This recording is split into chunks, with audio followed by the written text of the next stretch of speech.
Welcome back to Not That It Matters. And I have a very special guest with me today, and his name is Derek Owl, all the way in Salinas, California, at what he likes to call the Owl Palace. Derek Owl, my fellow Spear journalist, my fellow broadcaster, my podcast partner for the last year and a half. And it's great to have you on. We've got a live show. We can't mess around before the show. For everybody who doesn't know, whenever we film a Spearcast, which is the podcast for the Spear at SJSU, we usually pick a time and we don't start recording for about a half hour, just because we get off topic. But Derek, go ahead and introduce yourself. Derek, how are you? Well, I'm doing good, Max. Thanks for inviting me on, and thank you to the lovely people at the Bench Sports. Max came to me with this idea that he found these guys on TikTok, and first off, I don't have TikTok, so I wouldn't know. A lot of my friends do, so they send me videos. I'm like, oh, okay. I've kept my social media to the main four. You know what I mean? You got to take care of your mentals first. But thank you, Max. It's an honor. Of course, we are here at the Owl Palace in Salinas, California. Owl Palace, of course, my last name's Owl, but for those of you that do not live in the San Francisco Bay Area, there's this legendary arena called the Cow Palace up in Daly City, where they've had a couple of national championship games played. It's been there for about 40, 50 years. They have the Great Western National Rodeo up there. I believe it's a national landmark too, so that's why it hasn't been demolished yet. But a lot of wrestling events have happened there. I know we got a couple pro wrestling hosts on the Bench Sports Network, so look forward to getting in contact with them because I got a lot to say on pro wrestling. And we probably lost a couple listeners when I said the term pro wrestling. But no, it's great to be on here live from the most beautiful city in all of the world, Salinas, California, just right next door to Monterey and Pebble Beach. Well, I hope you get to see some fish at the Monterey Aquarium, but one of these days, we got to go play Pebble. Derek and we played golf yesterday, and I think a dream of dreams, a graduation gift would be to go play Pebble Beach. So if anybody that's listening wants to send me some money so me and Derek can go play some Pebble Beach when we graduate at the end of this next semester, much would be appreciated. But we got a lot on tap tonight, lots of sports going on. Wimbledon began. We got some interesting news in the Euros. Stanley Cup final began. And I think the first thing that we need to turn to, as much as I love my hockey, we do need to touch on the Clippers versus the Suns last night. Derek, I know you and I were golfing, but when we went out to dinner, we watched the end of the game. Pandemic Pete was not a thing. Final score was 116-102 Clippers. It goes back to LA. And it doesn't look like there's still going to be any Kawhi Leonard, but with no Zubac, give me your thoughts on the game. Paul George finished with 41. Marcus Morris, 22. Reggie Jackson, 23. What do you think happened? What went wrong for the Suns? Well, before we get touching the game, I looked up the arena because it used to be they've gone through American West, and then now it was Talking Stick Resort. Now it's the Phoenix Suns Arena. Really, you guys can't buy? That's pretty basic. A naming rights facility. I mean, you got a lot of sponsors in the desert there, and Phoenix, they've been one of the more popular teams within this last calendar year from their run in the Disneyland, Disneyland. Oops, sorry, that's a mistake, right? Disney World, Mickey Mouse bubble in Orlando. But the Clippers, they've had a really good, solid team. I think a lot of it had to do with Paul George, Kawhi Leonard. I think a lot of it was because Paul George, always had to need somebody, in Indiana and then Oklahoma City, now here. But you're now starting to see him fulfill his superstar potential, literally carrying this team to try to get to their first NBA Finals appearance. But yeah, he's been shooting the daylights out of the ball. Like you said, 41 points, 41 minutes. Marcus Morris Sr., he's been stepping up with 22. Of course, Reggie Jackson, he's been solid. Pat Beverly doing what Pat Beverly does, which is, get into opponents' heads. As a Warrior fan, we know, what he does to Steph, he kind of locks him down. And then DeMarcus Cousins, man, 15 points off the bench. It's good to see Boogie Cousins healthy.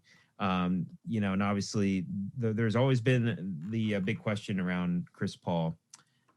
Anytime he has a 3-1 lead, they can't get it done. But Devin Booker, you kind of see in the face mask at 31 points. CP3 had 22. I would like to see him get this, maybe the rebound count to maybe 5 or 6. I think that's helpful because we've been seeing a lot of, loose rebounds, and that's going the Clippers' way, and that's what's kind of been leading to more fast break opportunities. But obviously, I think the Suns can get it done in LA. I think that would be just apropos for Chris Paul, considering all the years he spent down at Staples Center and just coming up short with them, and now to finally get over the hump with Devin Booker and the Suns. And I think what's been wrong with Chris Paul is that every time he's had a teammate, which was either James Harden, they haven't really gone along. They haven't really meshed. I think this is the perfect combination with him and Devin Booker, because Devin Booker, still respects what CP3's done in his career. Numerous All-Star appearances, numerous Olympic gold medals. So I think when you finally have somebody that meshes with you and kind of takes your advice, then you guys go wonders. But a good performance by Paul George last night. Yeah, I mean, he shot 15 of 20. I mean, that's just insane. He only had 11 in the first half. Yeah. 30 in the second half. It was great. Great performance, like you said, Boogie Cousins. I know Chris from Down and Distance was talking about who was going to fill in. He said Boogie Cousins, only 11 minutes. They played a little bit of small ball, but getting the 15 points, 2 rebounds, 3 assists. I mean, he even had a steal in there. I mean, of those 2 rebounds for Boogie Cousins, both were offensive rebounds. So he's creating second chance points for his team. Luke Kennard, he had a good game 4, but 19 minutes for the Clippers, no points, not much, didn't shoot well, and we'll see if he gets that amount of minutes in the next game. But I think, like you said, Derek, Chris Paul, you got to respect what he did, and I think this is still the team that will get him over the hump and get, the Suns back into the finals, back where they need to be, back where their fans want them to be. But I think, for me, what I noticed in that game was the elimination of DeAndre Ayton as a force. Ayton finished with 10 points, 11 rebounds, and only a block. In the last couple games, he'd been dominating the glass. The inside scoring points was definitely something that, the points in the paint was definitely something that came into a factor. 58 for the Clippers, only 32 for the Suns. The Suns were, people at home, people thought they were heavy favorites. People thought the series was over. It's over. Clippers can't win, blah, blah, blah. Now, does that change my thought process on the series that the Suns are still going to win the next game? No, Suns are winning the next game. I mean, Derek, I know you can agree with me on this. It's just, I don't know how much more they have left in the tank. Clippers have played a lot of games. Suns had some good rest, and I think every game Chris Paul plays, he's going to get sharper and sharper, and every game that Devin Booker plays that mask, he's going to get used to it more and more. I will say this, shout out Raw High Fitness, my trainer, Nick Hyde. I know you love it when I do that, but he and I were talking. Yes, he will. We'll all go golfing one of these days, but he and I were talking today, and Booker's been struggling lately, and he and I both have a theory. When he put the mask on, and a lot of people took his mentality, they called him, he's the next Kobe. Why can't he be the next Devin Booker, right? Like, can he be, why does a player got to be his own, why does he got to be somebody else who is, whatever it is? Let Devin Booker be Devin Booker, right? The dude's a beast. He made the sport for a reason. He's been as good as he's supposed to be for a reason. Why do we need to compare him? I understand you can compare play styles, but he's not the next Kobe.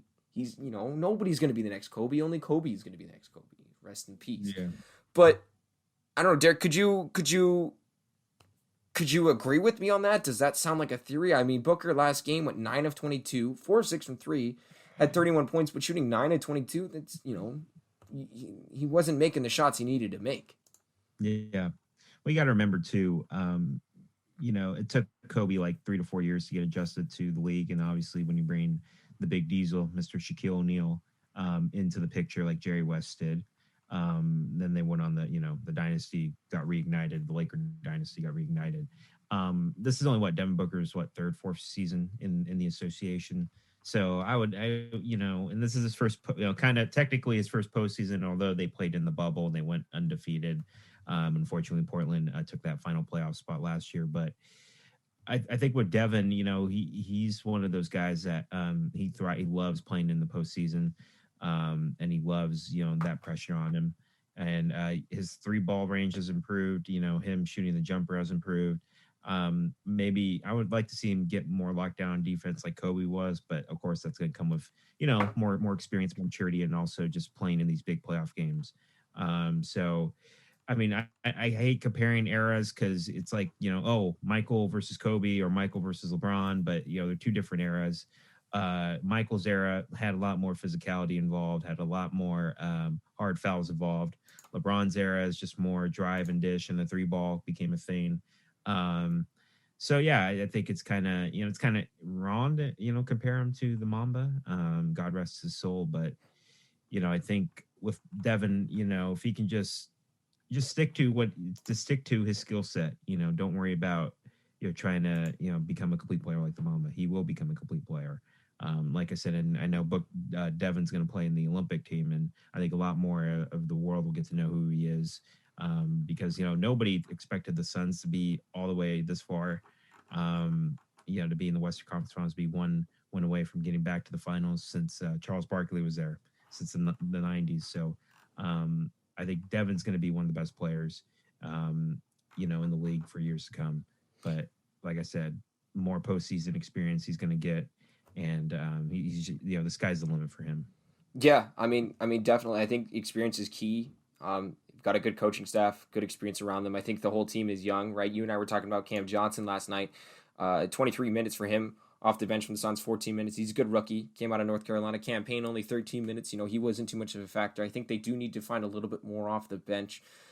But at this point with these teams, it's a matter of experience, and Yeah. I think momentum is crucial here as well. And whoever gets off to a hot start, I think it will be key for them. I think getting Reggie Jackson involved early for them, and Paul George obviously early for the Clippers is huge.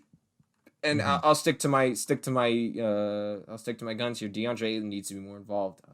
He's been dynamic all playoffs, but he's had these one-off games where he's been okay, and then he Yeah. comes back and is having great games. So I mean, if that trend continues, he should have a good game six. Yeah. Speaking And of, go ahead. No, he go just ahead. he just needs to learn to move at the ball. You can't be a Statue of Liberty inside the paint.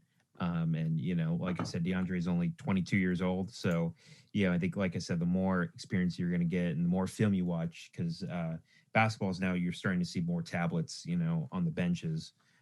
So the more film you watch and the more adjustments need to be made. I feel like he could move without the ball and just try to set screens maybe a little bit higher. But like I said, he's been a monster these playoffs, and starting to fulfill why he went number one a couple years ago. Oh yeah, for sure. I mean, he was dynamic in Arizona. He's becoming dynamic now, and I think there's not too much more to say. Then we got to wait and see. Hawks Bucks tonight. That'll be a good series. I haven't watched too much of that series. Hopefully Trae Young plays tonight. Not too limited with that ankle or that bone bruise. It's been a good series. That man is extremely good. But I'd like to move on to my sport now, Derek, if that's all right with you. We had game Go one. for it. We had game one of the Stanley Cup Finals last night. Boy, oh boy, did it not disappoint. There was blood, there was fighting, there was good games, there was goaltending, there was goal scoring from the Tampa Bay Lightning. Don't get me wrong, Price played well. He made some sweet saves. But the Lightning ended up winning 5-1. It just, it didn't work for the Canadians. The Lightning are a beast of a team. They're an 18-headed skater, or 19-headed if you want to include Vasilevsky, skated monster. They've got up and down the lineup. They've got shots. They've got physicality. They've got focus. They've got coaching. They've got everything. I mean, and with Vasilevsky in net, he can just get in these moods as a team and be like, oh, well, the other team's not scoring tonight, no matter what they do.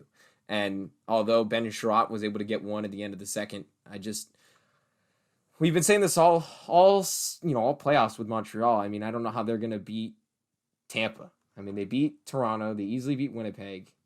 They handled Vegas, but I think Tampa is just another monster. Thoughts on how you think this series is going to go? Because I know you and your pick'em, and you have your predictions for almost every sporting event. So I just want to know what you think might happen in this series.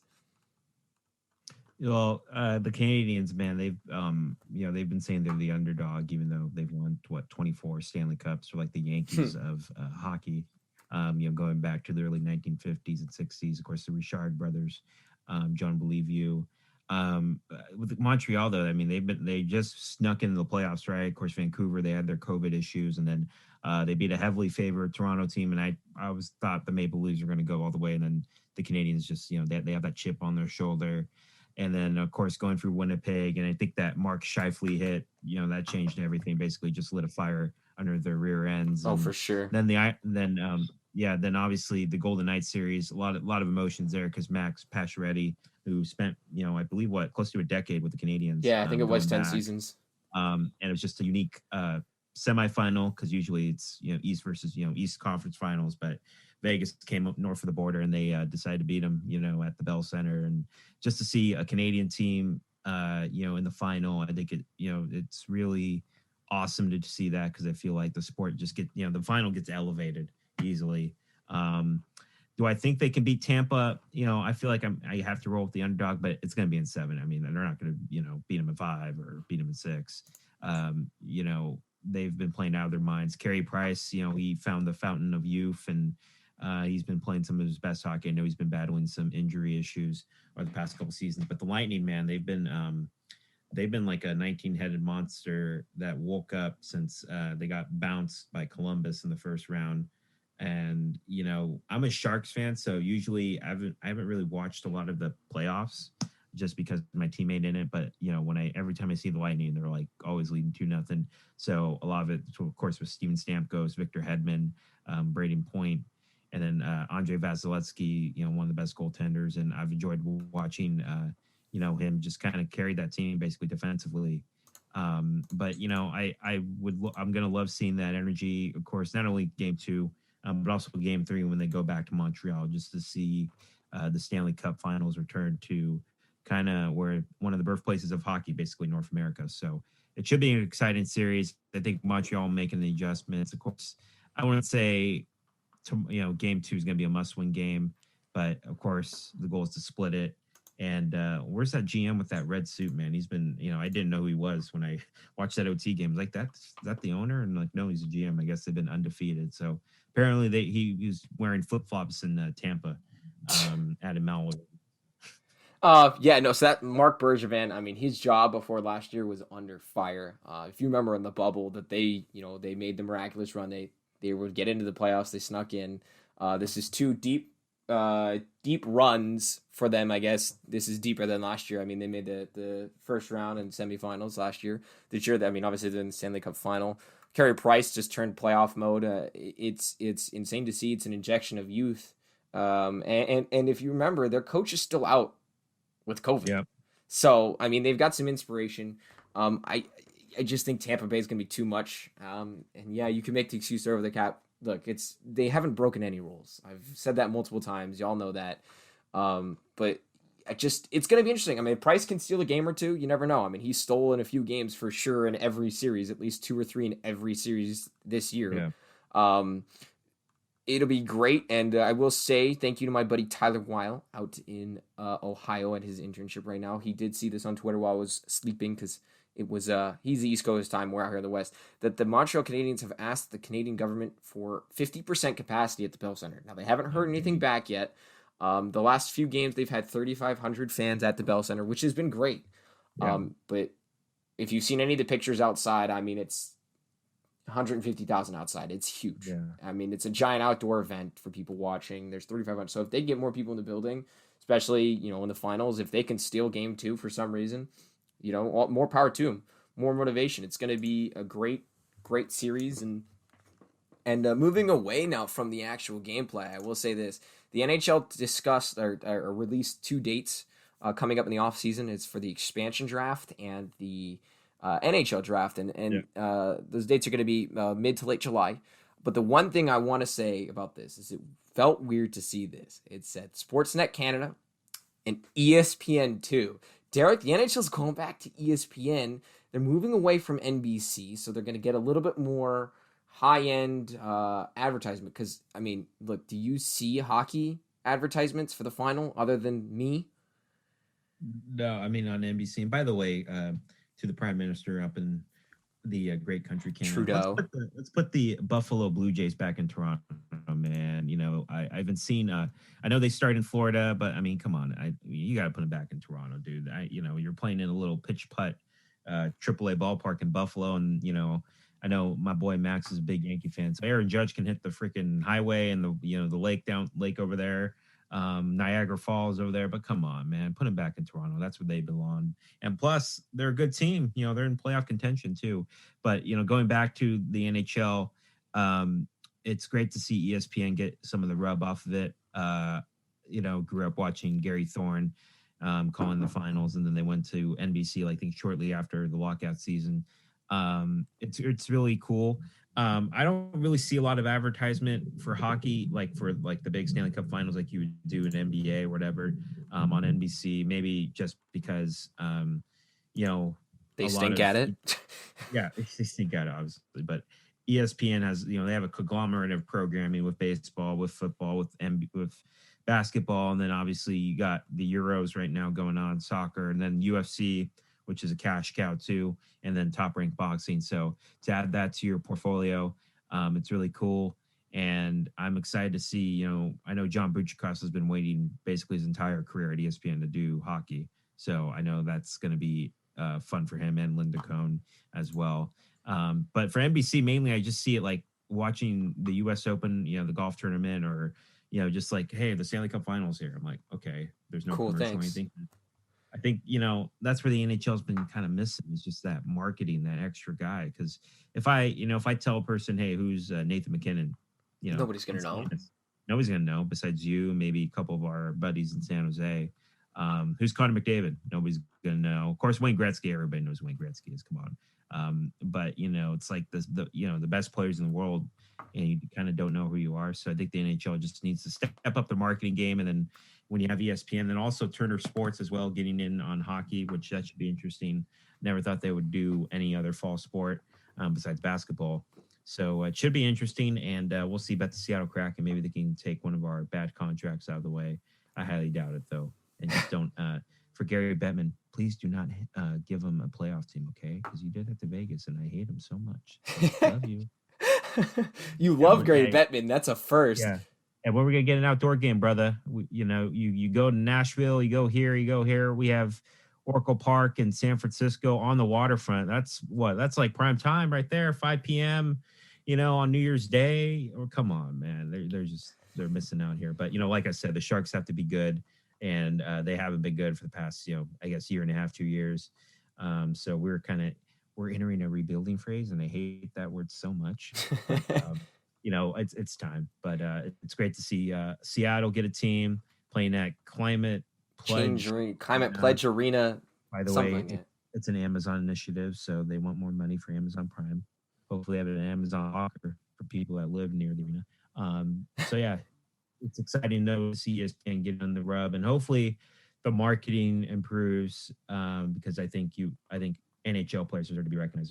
They're the toughest SOBs on the planet in any team sport. So considering the amount of injuries they go through. Yeah, definitely. And I will say this, my last little comment here is you touched on Turner Sports, jumping in on this. Turner Sports, I have a couple thoughts on them.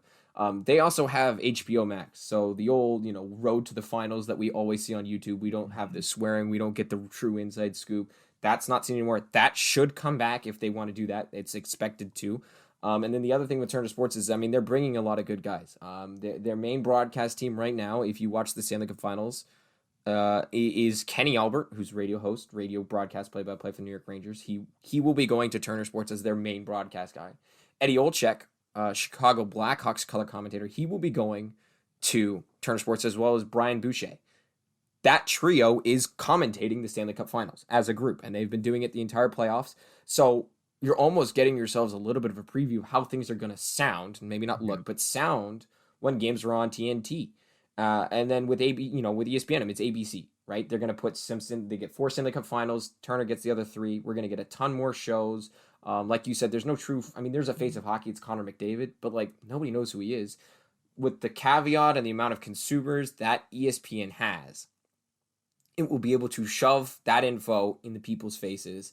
And ABC, if the NBA Finals are going on, go catch the NHL Finals, right? The broadcast of the commercials. It'll be more relevant.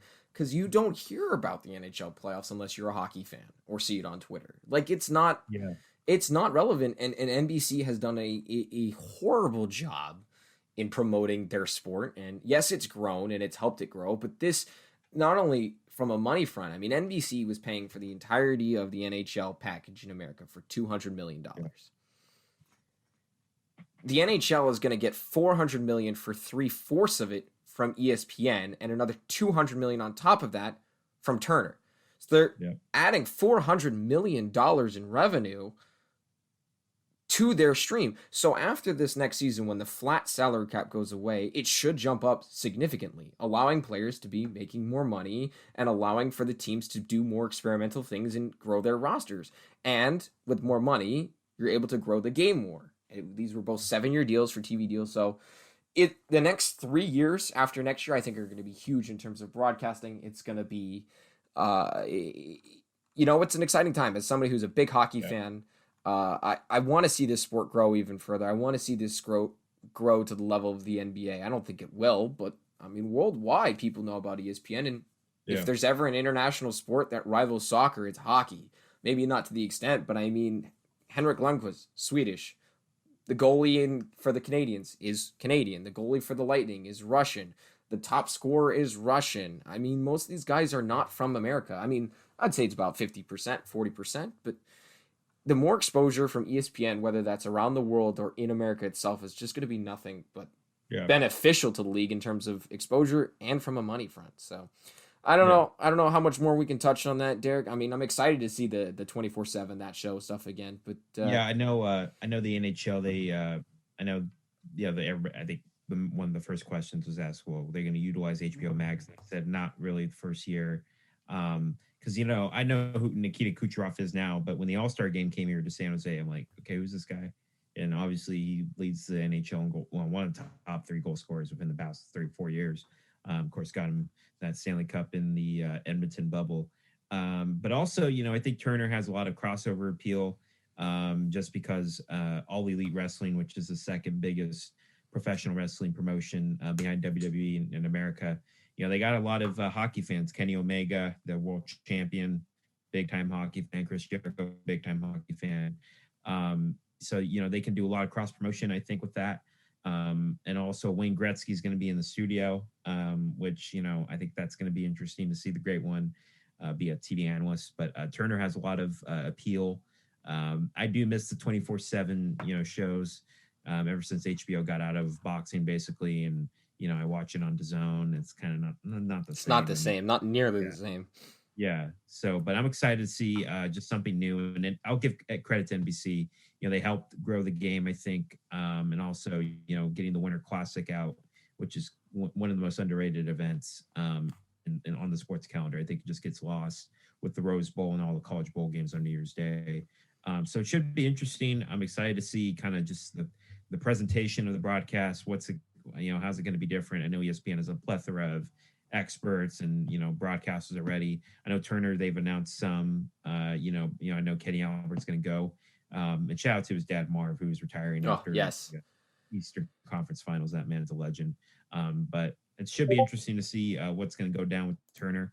I'm excited, and then hopefully they don't do some weird score bug where I'm not excited. So we'll just keep it at that. Yeah, what would be funny is if they bring back that old puck tracker from the early 2000s. Where it would highlight the puck when it's shot. That would be funny. Yeah. I know people always say who are new to hockey, they can't, they have trouble following the puck. But I digress. I think, it'll be interesting. We got a day off from hockey for the first time in a while. I'm sad. I'm going to get more sad if this goes 7 games and then it's over. But we move on here. We move forward. And before we do, I just want to go ahead and shout out, Peak Clothing. Peak.clothes is their Instagram. Peakclothes.com. For every item bought is one tree saved. That's their thing. Climb your peak. Check out their new summer collection. Really good, high quality stuff. And please, please, please use code BENCH2. That's BENCH. The number 2, like Derek Jeter. Number 2, Derek Jeter. BENCH2. You'll get $5 off. It'll help with shipping and handling. Well, I should just say shipping. There's no handling. It's clothes. But go ahead and give them a follow on Instagram. That would be huge. It would help us out as the bench. It would help them out. They're a great company. That's peakclothes.com. PEAKCLOTHES.com. Use bench and then the number 2. All right, Derek, we move forward here. We've had some interesting developments. I am not a tennis fan, and I know you're not a major tennis fan, but you are a journalist, and we're supposed to follow. I mean, I guess I am too. We're supposed to follow all sports. We've had some major developments here at the very start of Wimbledon. What can you tell me about that? Well, first off, it's great to see the All England Club again It's just a summer tradition. Obviously just the prestige. It's my favorite. Well, besides the U.S. Open, just because U.S. Open you can have primetime matches, but it's great to see Wimbledon back on the TV screens. I've missed it so much. Wake up and there's tennis on. Serena Williams unfortunately had to retire, and that not mean like that's tennis terminology for you folks out there. And I know some of you jabronis like, oh, she retired for her career. I'm like, no, she never retired from her career. That's what they use when she had to pull out. So she slipped. Trying to play a ball here at Center Court, which is one of the most prestigious venues at the All England Club. And of course, Center Court has a roof over it because it's been raining like cats and dogs in London. And she slipped like on the baseline, and she taped up her ankle, and she tried to continue on. So unfortunately, she could not. And it's really sad because Serena, she really drives the revenue, drives the ratings for ESPN. And it's unfortunate to see her go out like that, losing. In the first, she was tied 3-3 as well. Just her leg gave out basically, and it's unfortunate. I mean, Serena's 39, but she's arguably, regardless of gender, the greatest tennis player to ever live. Period. And a la Cassandra Stanovic moved on, but I know she did not want to move on like that. And also, Roger Federer was on the ropes a little bit earlier too. Earlier this morning, he was like down 2-1, and an unfortunate injury happened to Mannarino, the Frenchman. He like really twisted his knee so bad. I mean, it was so hard to watch, and he tried to play through it. And unfortunately, he had to retire for injury. And I don't know if the court's kind of moisturized because it's under the roof. But it's unfortunate that Adrian Mannarino, that was probably going to be his biggest win too, and he had to pull out. But like I said, it's great to see the All England Club back in the spotlight. It's been 2 years since we've seen it. Last year got canceled due to the pandemic. I think they had a $15 million insurance policy they could cash in. So, I mean, what are they going to do? Renovate the lights or, water the grass? They got to do something. I mean, they could do some special things with that. That's a lot of money. Yeah, 15 million or 15 or 5, one of the two. So it's great to see like one of the summertime traditions on the sports calendar back on the forefront. And Rafael Nadal obviously is not playing. He's dealing with some health issues, and he opted out of the Olympics too. So this is built for Novak Djokovic to get the calendar Grand Slam, which hasn't happened in about 20, 30 years. No, and that's special. And of course, you got the Olympics in Tokyo in just a couple weeks. So, he's trying to win them all and consider himself to be the greatest male tennis player. And he's only one behind Roger and Rafa. So we'll see what happens.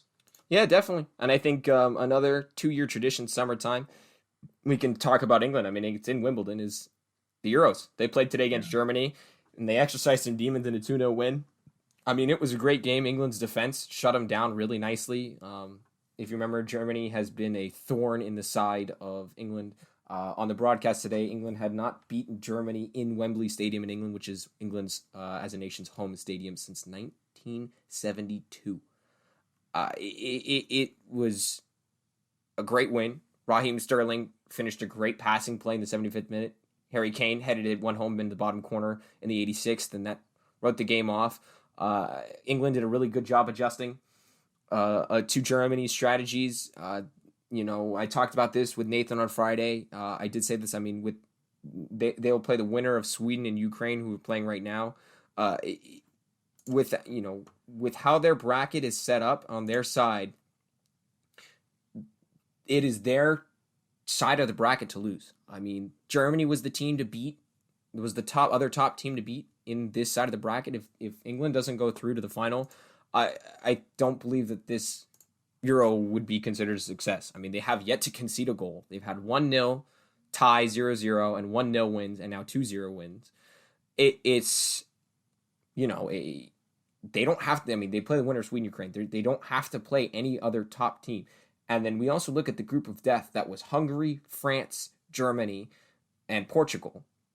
The 3 teams that made it out of that group were France, Germany, and Portugal. So all top teams in the world. Well, Portugal is out of the first round, of the round of 16.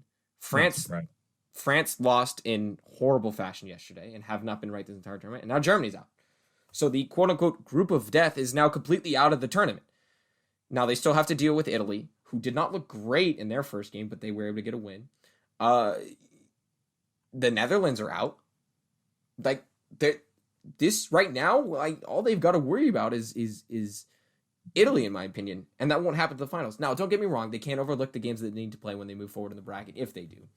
But this team is built and set up to win this side of the bracket. If they don't, I think it's a major disappointment.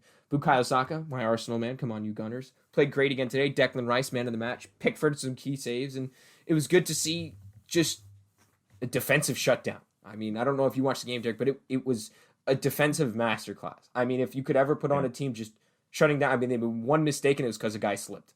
And Germany then missed the net in the 83rd minute when they were down 1-0. It was a big miss, but the team structured well. It was right substitutions. They adjusted. Germany didn't based off what Germany kept their same game plan. England adjusted their defense style. They put 3 in the back instead of 4. And Germany said, no, we're going to play the same way. And it didn't work. So clearly coaching and managing matters. But let's bring it back to America now. Derek, you're a big A's fan. Unfortunately, by the way, quick update on the Sweden-Ukraine game. They're tied 1-1 or... Yes, 1-1 in the 80th minute. I had it pulled up and I just didn't say it. Yeah. I don't know why. Some dudes are, the subs are taking off their shirts here, and then you got a guy stretching his knee, probably, playing coy, trying to buy some time. And, he's cramping. He's cramping. We know what it is. Yeah. But let's my knee. Brother, your knee's not hurt. Come on. But go ahead, Max. Let's bring it back to America here. I know you are a big baseball guy. We went to an A's game. You're a big A's fan. Unfortunately, the Yankees took 2 out of 3 from you. Don't worry. I'll let you go after the Yankees after you talk about your A's. It's easy to play in a pitch putt golf stadium like the new Yankee Stadium, which, by the way, 2 New Yorkers told me looks like a shopping mall when I went there. So that's all I have to say about that. Well, I mean, look, it's a left-handed hitting friendly stadium. I never went to the old one. Yeah, never went to the old one. So even the new one. So the new one, I mean, right field is short porch, right? Left field is short too, but it's not as short. And they have a team full of 9 righties as their starters. How does that work? Now we can save my torture about talking about the Yankees for in a little bit later. I want to talk some A's because Matt Olson is a beast. Chapman's on what? 14 game hitting streak now. He's finally pitching 15. About to go on 16 tonight. Yeah. The A's right now, we're 2 games back. I kind of expected, this team to they took a major step back in my opinion, just because of the road trip. There were a couple games to the Yankees I think we could have had. We just had some bad, we hit the ball hard and we didn't strike out that. I was surprised in the Bronx, but we just hit into a triple play. And of course, MLB has to run the footage over and over. Third one this year. Sorry, second at that time. And over and over and over again because they can't market the A's that well. And then obviously Texas, we just kind of look deflated and our bullpen's just been running on fumes. They got us out of the, we lost our first 7 games of the row. I thought the season was over because I bet $10 at the Circa in Las Vegas to win the whole enchilada. But then, they started picking it back up. So the bullpen got him through like April, May. Now you're starting to see guys kind of just, dog days of summer kind of get worn down a little bit. So I expect our team to make a trade. Matt Olson's been arguably an MVP candidate. I know he's not going to win it because we got some designated hitter / Babe Ruth pitcher in Anaheim, not Los Angeles, Anaheim, and Shohei Ohtani. And of course, he doesn't make the top 3. Vlad Guerrero, obviously, dude's been balling out in the AL East for, as you know, Max. And then you got Yuli Gurriel, who rarely, he plays first like half the season. Okay, I get. And then Jose Abreu, who's like their designated hitter. So of course, typical fan jabronis, East Coast jabronis, just voting for the wrong cats. But it's all good. The All-Star game is just more of a fan popularity contest. And I know one team has to have a representative. I mean, come on, that's your guy. I was going to say Petit because he leads the relievers in wins. Chapman's been turning around. Not to roll this, Matt. Matt's been turning around really well. I felt like a lot of his swing was just more upper body, and I think he's starting to incorporate a lot of his lower body correspond and starting to turn around the ball and just making contact because he was striking out easy fastballs. I mean, I get the breaking ball here and there, but when you're missing fastball by like 3-4 seconds, then your time is off. And he had hip surgery last year. I felt like that derailed our World Series chances last year, but it's good to see him, come around with the bat. Tony Kemp, man, the dude's an on-base machine. He's been turning around. Elvis Andrews, He's turning it around big time. he's turning around, The man. last 3 weeks, I he's mean, been stellar. I'm not gonna, he's not gonna go back to the 2010-11 Elvis Andrews. That dude was just that dude was a gangster on the base pass for Texas. But he's been putting it in play, finding holes, and creating havoc on the base pass. Obviously, creating guys to get balks, which is kind of an underrated art to do. But I expect the A's to, I wouldn't say go all in, just because Max Scherzer is going to require, Max Scherzer is going to require a high price, and we don't have really the prospects to do that yet, unless the Nationals just want to, give us a World Series ban already. But I expect him to go some relievers. I know there's Richard or Ricardo Rodriguez from the Pirates, who's been, their closer in Pittsburgh. They haven't been the same since my boy Jason Bay and Andrew McCutchen were there. And our old boy Sean Doolittle from Cincinnati. Granted, of course, he pitches in a boom box in Cincinnati, but they can be numbers will be lowered in Oakland. And then maybe you get an extra bat. I've been hearing Nelson Cruz. I'm like, Nelson Cruz. So we're gonna have 3 DHs basically with Olsen, Moreland, and Moreland, Cruz. I don't know if Olsen. I don't know if Olsen's a DH. I mean, he's a platinum glove level first baseman. You know what I mean? Like, 3 guys that can play. You know what I mean? 3. We're gonna have 3 first basemen on the roster. That's not gonna happen. So we'll see what happens. But I expect this team to get on a roll again. Of course, we got Texas again tonight at the Coliseum. And it should be fun. And they are not going to Vegas, folks. I keep getting this. It's I get more questions about this than I do if I'm in a relationship. They're not moving to Las Vegas, folks. They are staying in Oakland. I give it 25% chance. Of course, a lot of it had to do with the pandemic. So you're saying there's a chance? There is a chance, but they're staying in Oakland. I mean, come on. If you built that stadium, you go back to what the Giants went through in the late '90s. The owner Jeffrey Lurie sold the team to Peter McGowan, God rest his soul, from Safeway, and they built them into perennial title contender all these years later, and they started winning. So I think a lot of it's going to have to do with the A's making a deep postseason run, because that's the same thing happening with the Mariners in the mid '90s. And I'm sorry to bring that up for all you Yankee fans with Don Mattingly, but they beat him in the Game 7 in the ALDS, Game 5 in the ALDS. But that playoff run helped Seattle get Safeco T-Mobile Park. So a lot of it has to do with on the field, and a lot of it has to do with the political jabronis running the show. Time. So we'll see what happens, but of course they're going to vote in July 20th, I believe. So yep, I'm excited. I think it's going to get approved. Of course, once it gets approved, you're going to have all these lawsuits from environmental people and then the steel company. But it's going to bound. It's bound to happen. Yeah, I'm excited. We've seen all those renderings of the stadiums. I am a Yankee fan. Y'all know that, but I love my A's. I love my Oakland A's. Big Matt Olson guy. Big Ramon Laureano guy. Love him. I've now seen Lauren. Go ahead. It would all fit nicely at Yankee Stadium, so that's why you're saying that. Don't worry, Olsen. I can tell you right now. I have had discussions with Rawhide Fitness Yankee fan, my dad, and every one of my aunts and uncles in New York who are Yankee fans. Matt Olson would be the perfect Yankee. When you're dying for a first baseman, don't get me wrong. I love Luke Voigt, but you're telling me Matt Olson hitting 290, which is not sustainable for him, would not hit 50-plus home runs in Yankee Stadium? Like, that's so... I mean, first at bat, his third pitch he saw this season in Yankee Stadium, launched it to right field like it's nothing. Had 2 home runs in the series to right field. If he hits 1 home run every series, that's insane. But I digress. The Yankees are a struggle, and we know they're bad, and I'm not a Boone fan. And Yusmeiro Petit, I mean, if you go to a game and don't see him warm up at least, something's wrong in the world. Because Yusmeiro Petit is the all-time, like, you go to an A's game, it's like, oh, when's Petit going to warm up? Win or lose? I will say, 2019, last time I went, I do not believe I went to a single A's game where Petit did not warm up, at least. So he almost went in every single game. Jake Diekman's on fumes. I think Trevino's really settled down after a rough 2 years, which has been great. Yeah. And JD, I think he's just leaving his pitches up, and that goes 50-50. You're going to get a pop-up or you get home runs, and unfortunately he's been giving up the home run. But, I expect him to settle down. Trevino's been, lights out. Going back to his 2018 form where he was just dominant. Unknown kid coming and getting called up and becoming a setup man. And it helps when you're learning from, Blake Trinan, who of course now is a World Series ring, and it really helps that and Joakim Soria, obviously you can put him in there, just kind of learning the tools of the trade, if you will. So it's exciting to see Trevino get it locked down. But hopefully the A's get like 2 All-Stars. And Chris Bassett, man, he's just been every time he pitches, it's like, okay, automatic 7 innings and a W. So he should, at least get a case to make the All-Star game.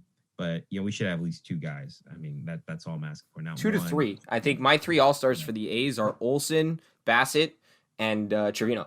I mean, those guys have been great. I think of the 3, Trevino's the borderline. I mean, Bassett is last year was like, oh, okay, is this a fluke? No, he's been so solid. And I mean, you could make a case for Sean Manaea too. He's been stellar. He's starting to really figure out his form again. We love his hair. We love his fro. We've got the fro from Sean Manaea, the beard from Dallas Braden. It's good times in the Bay Area baseball. Obviously, the Giants' best team in baseball took an L last night. That's okay.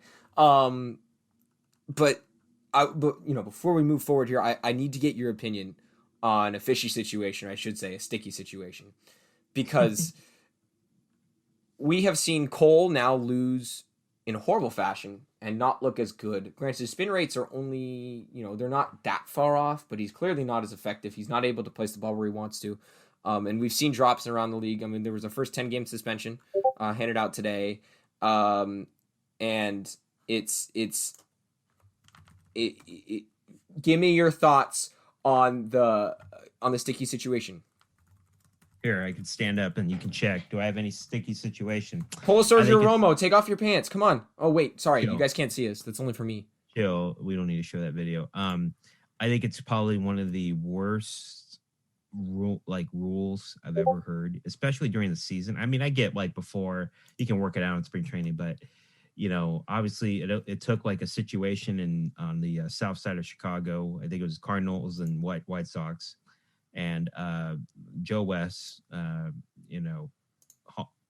Hall of Fame umpire, 40 years he's been doing it.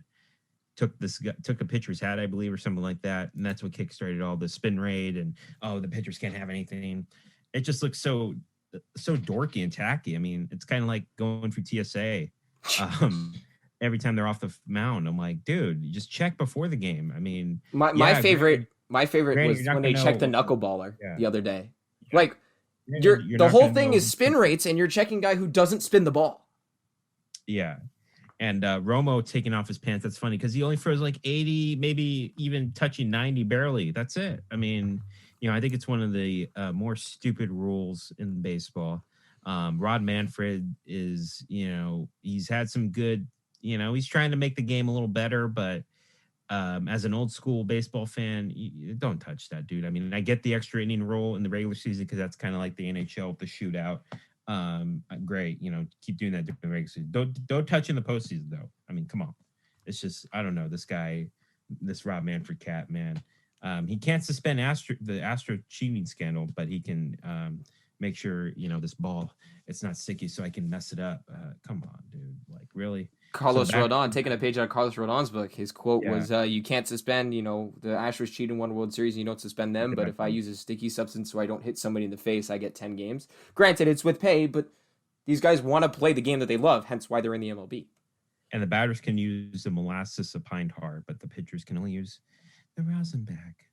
Yeah, it's a joke. I expect that rule to get thrown out real quick. I don't see it lasting more than a year. Come on, man. I think it was reactionary, honestly, to the six no hitters. I mean, you see that. I mean, look. Well, now 7 because we had the Cubs combined no hitter. Right, 7, right? The Cubs 7, and 8 if you want to give Mad Bum his, which I think they should. I think that's stupid to not. Yeah. But the other thing is, I mean, look, these guys now, like as dumb as it sounds, if they play a day game and a pitcher has sunscreen on. And he touches the rosin bag, but he's trying not to get sunburned because I'm white as could be. I burn so easily. If I go play baseball, like I'm sunscreening all over. Like I do not want to burn. Yeah. Because of this new rule, I can't pitch. Like if I was in the NBA, I can't pitch. Well, sorry, I just don't want to get burned and not be able to like move for 2 days because I'm just burned to a crisp. So don't get me wrong. I think you need to find a substance of some sort that's mutually agreed upon, whether that's spider tag, sunscreen and rosin, something to help the players get more grip on the ball. Because clearly it helps and it's affecting it. I don't know if it's necessarily, I mean, it's affecting spin rate somewhat, but not a tremendous amount, not as much as I don't think people thought. But I think control is definitely something uh, that is an issue. I think it helps add this a little bit extra spin. And then control. I mean, Kevin Pillar got hit in the face. Harper got hit in the face. These guys are throwing 100 miles an hour now. Like, Yeah. they need to be able to control the ball. I mean, the whole thing is pinpoint pitching, right? Yeah. The top guys like DeGrom and you look at see, I'm trying to think of Scherzer, right? He's not a big substance guy. See, Bauer, Bauer admitted to using it, so he's good. I still need to come more starts out of him. He's too busy doing the theatrics with the sword and throwing the ball over center field. I got to be honest. I love the center field fence was stupid on his part. I like the sword celebration. I'm a hockey guy, so I'm a big celebrations guy. You know, let these guys have fun. I wasn't a fan of the year mean Mercedes 3-0 grand slam in a 12-4 game off a player pitcher. Bro, just hit your home run and be done with it. I don't care if you hit the home run, swing 3-0. It's pimping it that got me, dude. It's 13-4. You have a pitcher on the mound. Is just hit your home run, get your stats, go. I don't care, you know, pimp any other home run. If it's a player on the mound, position player on the mound, you know, relax a little bit. That shows the game is over. Yeah. Going back to the substance, because I know we're kind of running short on time. I mean, if you're a relief pitcher, you're sitting out, you know, on the bench talking shop with your teammates, and it depends on what the ballpark looks like. You know, I know most MLB ballparks have like an indoor, you know, sitting facility or whatever in the outfield, but you know, the sunscreen is going to dry off like by the 6th inning. So, I mean, right, you're gonna have to reapply. Yeah, you're gonna put my hands on it. See, you're gonna check my hands. I mean, it's just that rule's not gonna last. Unfortunately, hopefully, it doesn't happen in the postseason. And some, you know, like, oh, Max Scherzer, you get a 10-game suspension for, you know, using substance. You can't play in the World Series.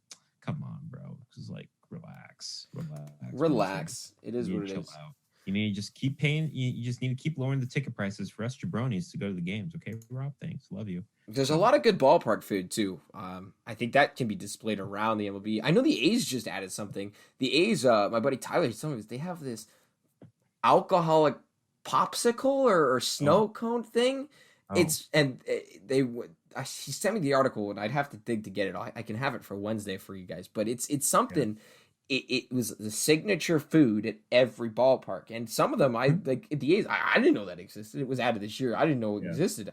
Last game I should have gone to. I should have gotten it. I'll get it on Sunday. That's for sure. Because I won't be driving there. But it's, you know, garlic fries at the Giants game.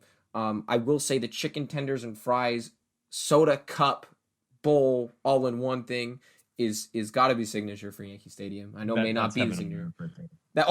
Dude, it is heaven on earth. You and I, big chicken strips guys at baseball games. It's great. Yeah. But you know, moving forward here, Derek, if there's anything else you want to add before I kind of wrap us up and preview what's next on the bench here, guys. Dane, well, it's an hour goes by quick.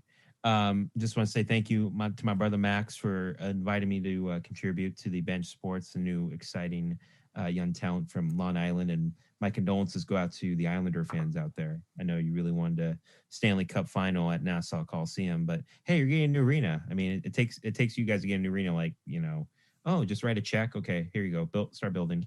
And it takes the A's, you know. It wasn't that easy. I'll tell you that much. They were quarter trying my to get lifetime quarter of my lifetime to get a stadium, but you know, I mean, when you have the Barclays Center, and I heard Barclays was horrible for hockey, so I've seen some photos of that. But thank you guys so much. And I just want to give a quick shout out on Sunday. My Auntie Pam passed away. She was dealing with a lengthy illness, just tragically. So we like to dedicate this episode to her, thinking about you know, my cousins Nathan, Nicole, and Uncle Manny. We're always here for you, and my love and support goes out to the Benavides family. And I know my Auntie Pam was the biggest Warriors fan, Giants fan, and she would always comment on my Facebook posts. Unfortunately we couldn't really see her this past year with COVID and stuff, but you know, I like to think she's watching. And it's funny, you know, when I drove up to we played golf in Max's hometown of Pleasanton, or Brandon Crawford's hometown. We can have Max in there. Saw this white dove just flow by, kind of like a F-18 Hornet just flying overhead, over my car. And as soon as I saw in the rearview mirror, it disappeared. So I like to think she was watching. She's probably watching this right now or listening to this right now. So thank you, Max, for having me on, brother. And just enjoy the journey and continue to spread the love. That's all I have to say. And go A's and go Suns. And Montreal, I'll give you some Molson beer if you guys win it all. So. Oh, Molson Canadian, that's good beer. We'll say that. But yes, dedicate that episode. Or this episode, not that episode. We're live. We're right here. Not We're that, always live. yeah, not that matters, but it's okay. That matters. What we just talked about does matter. Everything else, it's the sports, the arena maybe matters a little bit, but no, it doesn't truly matter. But coming up here on the bench, we've got lots of shows. And we've got James Leather next. He's got the Hockey Holic is his name. That's the episode. He's got a big, he's a big Devils fan. Follow him on TikTok, Hockey Holic. He does a lot of good stuff on there. He's got over 1,000 followers. We got good shows coming up. Then we got a little bit of break. He's only about a half hour. Then we've got the Extra Point coming up with the 3 boys, including Jackson. We got all those guys coming up. And then I'll be back. I know y'all miss me. I'm down in distance, not that it matters, with Chris. And he's back today for a full hour, 7 o'clock Eastern, 4 Pacific. I will be back on. So for the 12 listeners right now and the 17 we had before, please tune in. I'll tweet it out again. Chris will tweet it out again. Boys at the bench, if you're listening, tweet it out again. Keep tweeting out. We're going to get this stuff out. We're going to get going. If you guys like Derek today, you're stuck with him. Every Tuesday, he's here with me. He's a big A's fan. Lots of jabronis out there trying to listen for us. All love for Derek. It's been a ton of fun. And again, we still got a couple of minutes here. What? They're all gonna hit my DMs. I'm gonna get some hate mail. They're all gonna hit my DMs. Hate mail, and don't worry. Yesterday you're talking about getting the ladies. You'll get the Matumbo. No. So bye. Derek, I mean, if you want to plug your socials, by the way, because Derek's got a cool pick'em going on his Instagram. Go ahead. Yes, I'm on all the socials except for MySpace and TikTok and Tinder, Bumble, whatever you want. Instagram, DQ42 Golf Life. Do some, it's just more of a distraction content because this world's crazy as it is. Twitter, DerekQ42. And I spell my name Derrick, not Derek like that. Jabroni Jeter tossing Jason Giambi out. And do not show me that video because I will throw this computer and break and buy a new one. Facebook, I'm on there. Derek Kwan Au. Snapchat, it's the Dr. Golf Train 1. And then also follow me on my blog, www.justakidfromsalinas.com. And Instagram, I do these pick'em contests. They're really cool. Next one will be the big UFC fight coming up. You guys know what I'm talking. Oh, NBA Finals and also UFC 264 Poirier versus McGregor Trace. Yeah, ton of fun. The pick'ems are fun. I will say briefly before we go here. One, again, by the way, check out peakclothing.com, peakclothes.com, bench 2, $5 off. Got a plug. Got to plug this. I will say this. You and I are both using this Twitter account through the Spirit SJSU. We're journalism, student-run journalism at San Jose State. Check out thespearsjsu.com or at thespearsjsu on Twitter. We got good stuff, magazines. Derek and I will be there next semester. We do have a podcast with them as well. We're in hibernation right now. We're on vacation, but we're gone fishing the Cabo, but we'll be back up in August. So for sure. So stay tuned. Check out some good stuff there. We got, like I said, we got the Hockey Holic Nick with James Letter. We got the Extra Point Boys coming up. I'll be back with Chris at 4 o'clock Pacific, 7 Eastern. It's going to be a great show. Derek, thanks for coming on. I might have a special guest on Wednesday. Yeah. That's still in the works. But everybody, this has been Not That It Matters. We've had a good day of sports. Have fun. No hockey tonight. It's a sad day, but it'll be back tomorrow. We got the finals coming up in 2 different sports. We got Wimbledon. Lots going on. This has been Not That It Matters.